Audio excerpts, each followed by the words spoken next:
Well, welcome back, everyone. I'm Brad Reiger. I have the privilege for these podcasts to sit across from the great theologian, Father Jim Bacik. And Father Bacik, we have continuing with our season 4 focus on high impact theologians. Oh, well said. I like that. High impact. Yeah. And today, people like Karl Rahner, yes. But we're talking about a very, very impactful individual today, and that's Rick Gaillardetz. Yes. I need to tell my stories about Rick. Please do. He died recently. I just talked to his widow before we came on air, told her that we were doing this.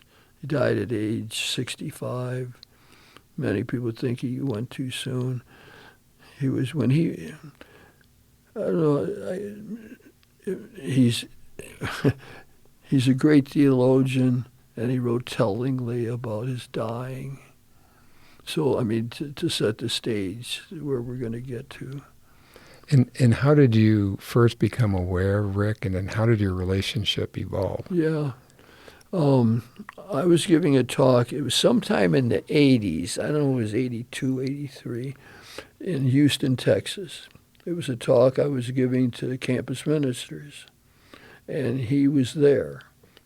He was doing campus ministry work and teaching in some school. And so when I was done, and he had questions and everything, he came up to me and said, well, could I drive you to the airport? And I said, yeah, that'd be great.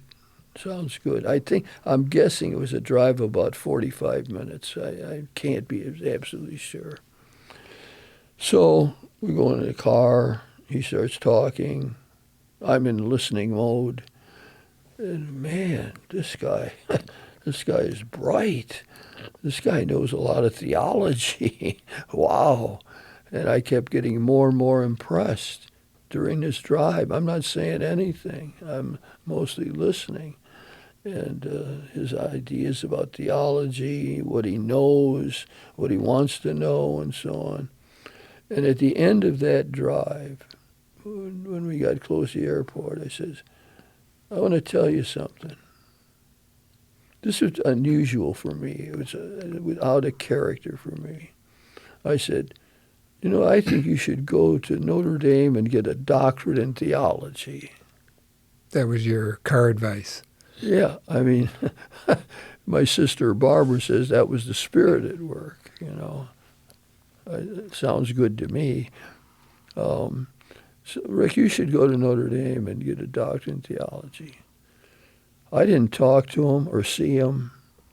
It must have been, would I want to say, 15 years or more. So I'm at the University of Toledo as a campus minister, and we had established a chair in Catholic studies, thanks to my friend Tom Murray in Sandusky, who funded the chair to begin with. He's on my mind because I just preached at his funeral. Mm-hmm. And so the chair opens up. We have to find somebody. I'm on the search committee. So I have some ability to have a say and so on. So I call up Rick Gaillardetz. I don't know where he is. I don't know what he's doing. And I find him. And he said, yeah, I went to Notre Dame, like you said, and I got my doctorate, and I finished my studies, and I'm teaching here I think in Houston at the time. I said, Rick, how about applying for the chair of Catholic Studies at the University of Toledo? So, okay, I mean, I think I talked him into it. So he applies, he comes, and everyone applying had to teach a class, and for the search committee could see how they were teaching and so on, a real class. And he blew everybody away. I remember it was a talk on technology, and so long story shorter, he was hired then.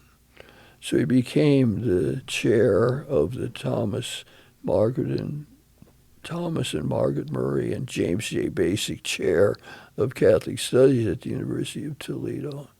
And he did a marvelous job. He found a way to act he had lived in a Catholic world all of his life, teaching life and so on. And he spent 10 years at Toledo, and he learned how to be politically wise in a tough situation.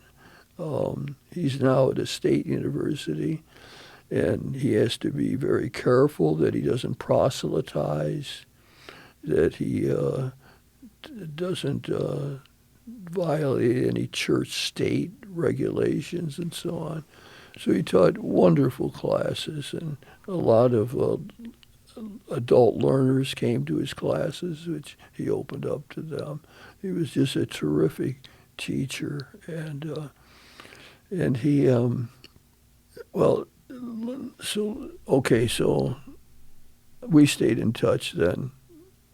Eventually, we tried to keep him at Toledo every way we could. We found every creative way to try to keep him in Toledo. We kept him for 10 years. During most of that time, people at Boston College were after him, constantly giving him one better offer than another. Free education for all your kids, at any Jesuit school, a place to live, all kind of bonuses and so on. And we held him off for 10 years. And finally, Boston College won. Ken Himes got him to come there.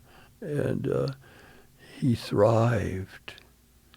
I mean, he became the chair of the theology department at Boston College. And then he became the president of the Catholic Theological Society, the president. That's the prime body for professional Catholic theologians, Catholic Theological Society of America. He was the president. He was invited to lecture all over the world. When he was in Toledo, I used to call him the premier ecclesiologist in the English-speaking world. Ecclesiology is the study of the church, which was his specialty. So Elizabeth Johnson's studying God. Rick is interested in the church, and his audience is often the church. And so I would say that he's the premier ecclesiologist. He had 4 boys, wonderful young men, just terrific. His wife, Diana, they made their home in Toledo. They made a lot of friends, had a lot of contacts. They were good for the community. They branched out. And so his sons used to make, my dad's the premier ecclesiologist. So it became, and in his death notices, and when he died, just not that long ago, the people, many of the theologians said, he was the premier ecclesiologist in the English-speaking world. Many of his colleagues characterized him that very way, this premier ecclesiologist. But he also had a way of being accepted in the academic world, but also in the pews. Exactly. Because he talked about spirituality as well as... Yes. One of it, Ron Rolheiser, I hope we get those, what Rolheiser said about him. Do you know what he said? I do not. No? I don't. You're always so prepared, Brad. Missed this one. That means I got to remember what he said.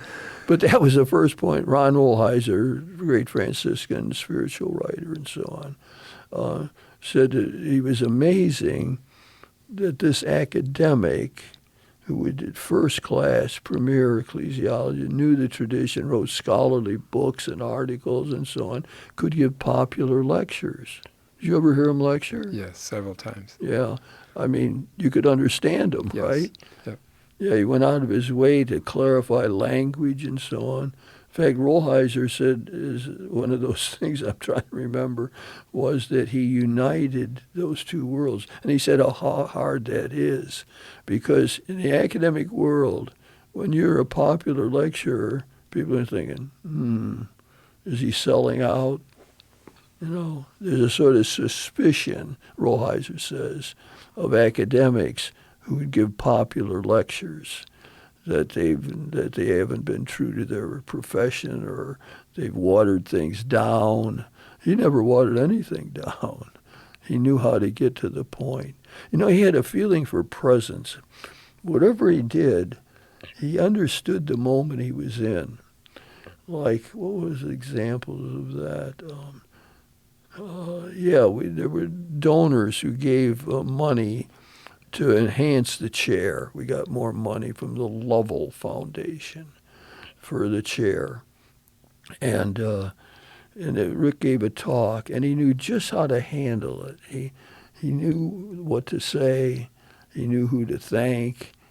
He was always present to his situation. So, that's Rolheiser's first point, was that he combined the academic with, he could speak to the world in the academy and in the pew. That's the way Al Rolheiser said. Which is difficult.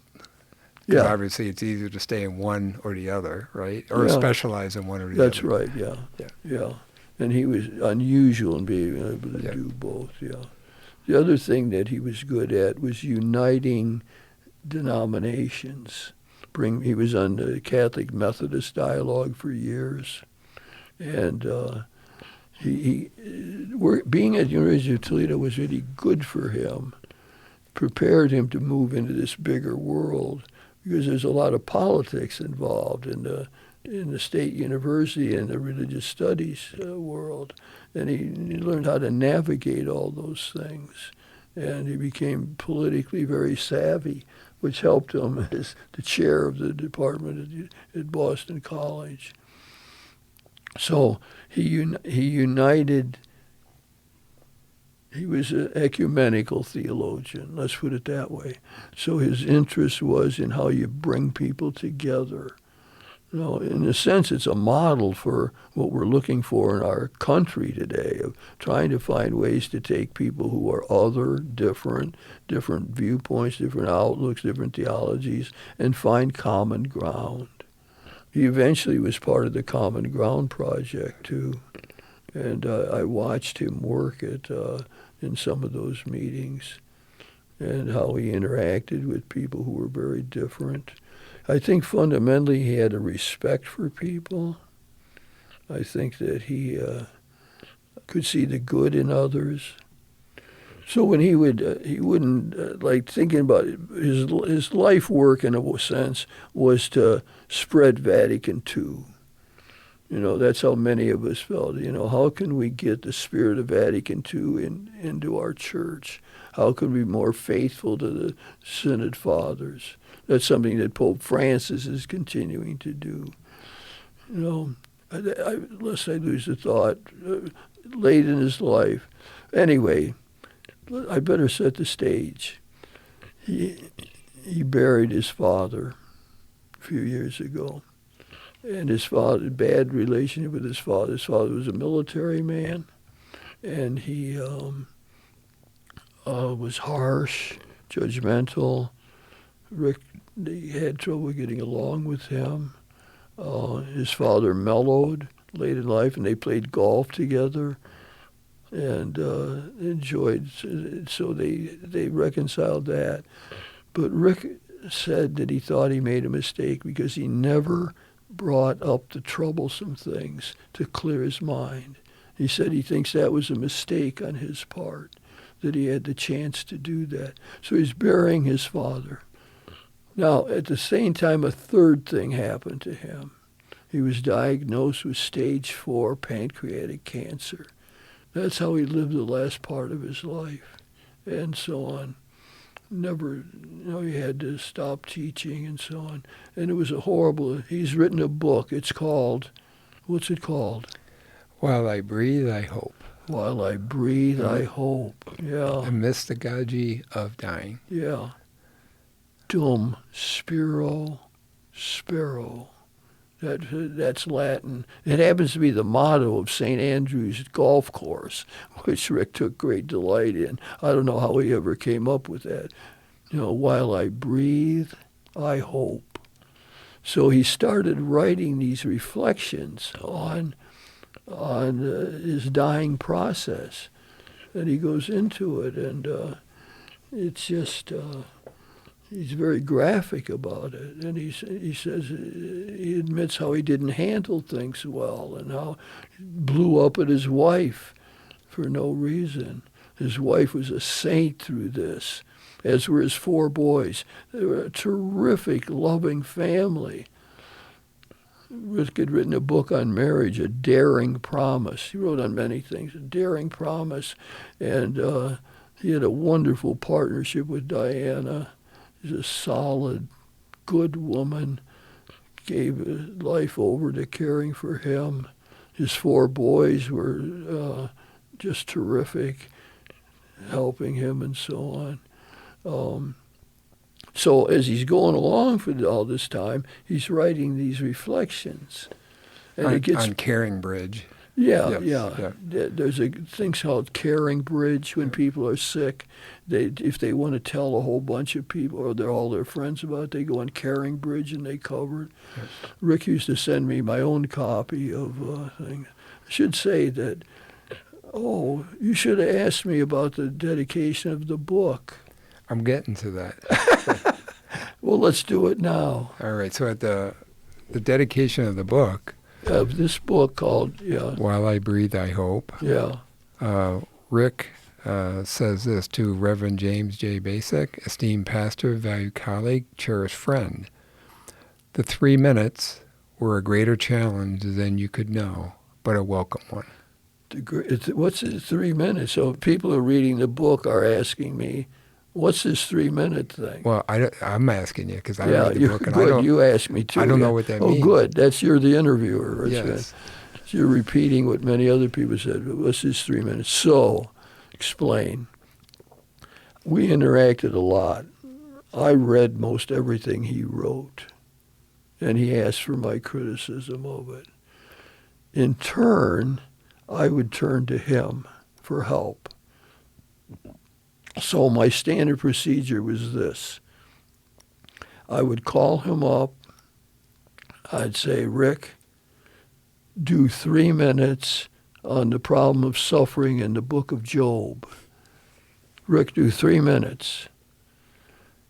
So that he wouldn't beyond 3 minutes. But here was my strategy. I was properly guided. He was so busy, so called upon, so influential, so involved in all these important things. I didn't want to take up his time because I knew how he operated. If I texted him and said, Rick, I'm doing this thing on suffering. How does Job come into that? He would spend a lot of time looking it up. And I didn't want to do that to him. So I didn't want him to have to do that. And he was he could do it off the top of his head anyway, and do 3 minutes. But what he said, he'd never, so this was revealing, I didn't know about the dedication. He said, you'll never know, you'll never know how tough that was or how difficult that was, I think, yeah. And I think he's right, I didn't. He reveals something in his book about he had what we know as the imposter complex. He says that in the book.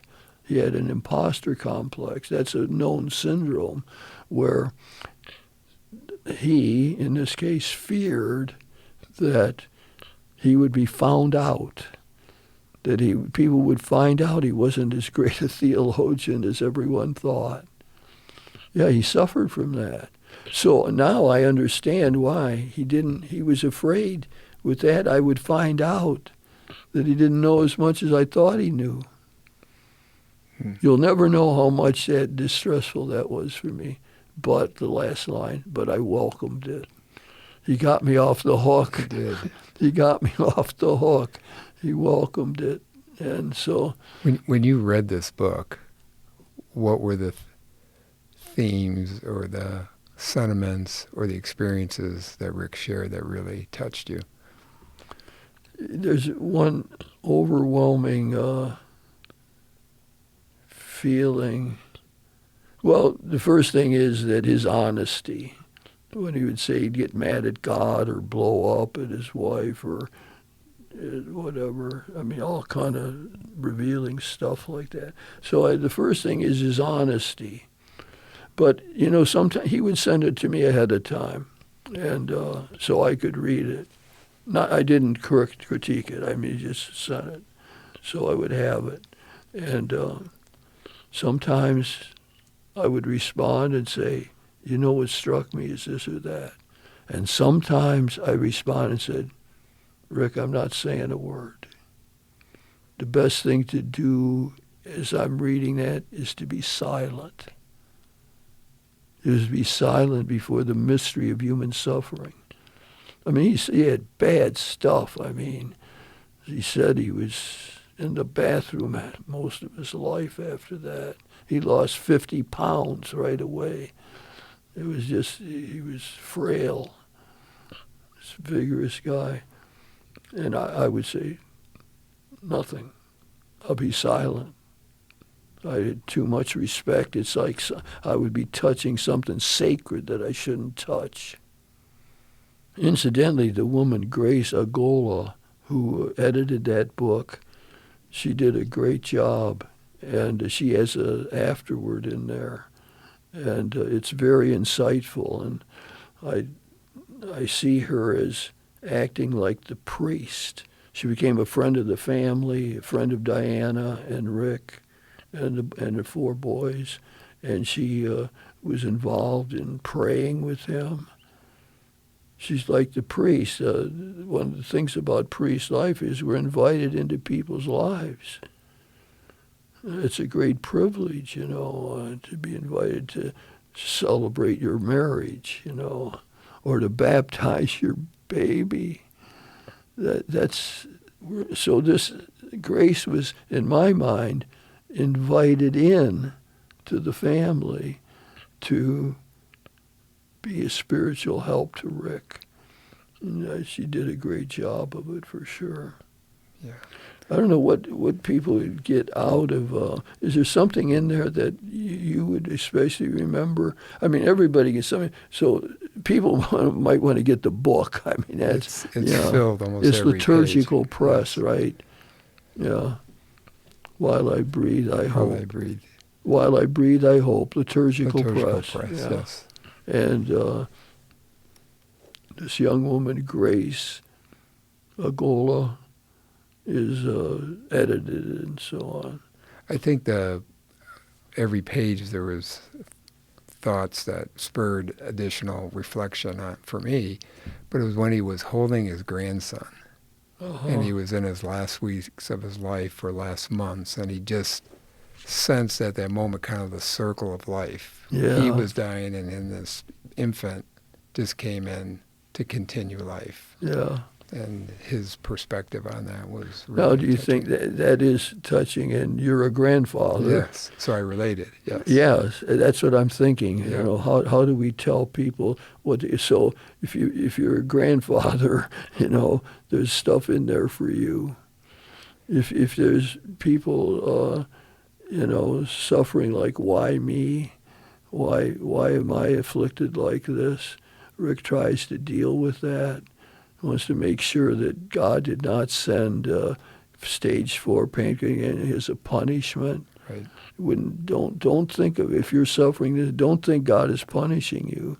He had this overarching feeling, no, somehow God is with us. There's always a hope. So I'm thinking, so people who are suffering bad stuff now, and sickness, illness, emotional problems, and so on. It's real, and and guidance from Rick would say, face it, deal with it, do your best with it. And Christian faith tells us that in the overall picture, somehow that's going to lead to new life. Somehow, and he said that God, he felt God's presence through his wife, through his boys, through Grace. And he felt that it was God would not abandon him in the end. when he went to the darkness of death. I wish we could come up with one other takeaway that somebody might get out of this. I know he also talked about his love of church, but also the brokenness of the church. Oh, yeah. And being able to stay in that juxtaposition of the... Yes. That's another one that Ronald Rollheiser wrote about him, saying that he loved the church and he knew very well its weaknesses, its problems, its mistakes. He knew very well, and yet he loved the church. And the sacraments, he's talking about his dying in terms of the Holy Thursday, Good Friday, Easter. He had a great feel for the liturgy, sacramental sense. It was all real to him. So many of the people say what faith he had, but sometimes he says in the book, my faith was weak. Mm-hmm. He said, he's like a Mother Teresa thing. He talks about Mother Teresa. He said, this is good. This is a takeaway too. So that that Rick said he never had a mystical experience. He never had it. He could feel Diana's presence, but he never felt God's presence like he felt Diana's. And that's how Mother Teresa said. Mother Teresa said she felt abandoned by God. So that's another takeaway. That's a great People takeaway. Who don't have great religious experiences and say, it's okay, it's okay. God is with you even though it isn't that emotionally strong. Brad, I'd like to add some stuff here, okay? You with me? I'm with you. Good. I'm thinking about Rick's long illness. He was 18 months dealing with this terrible disease. He was very weakened by it. He lost over 60 pounds. He had neuropathy in his feet, his fingers, and didn't work right. Everything was wrong, And yet he did so much during that time. That's what's amazing to me and to many people.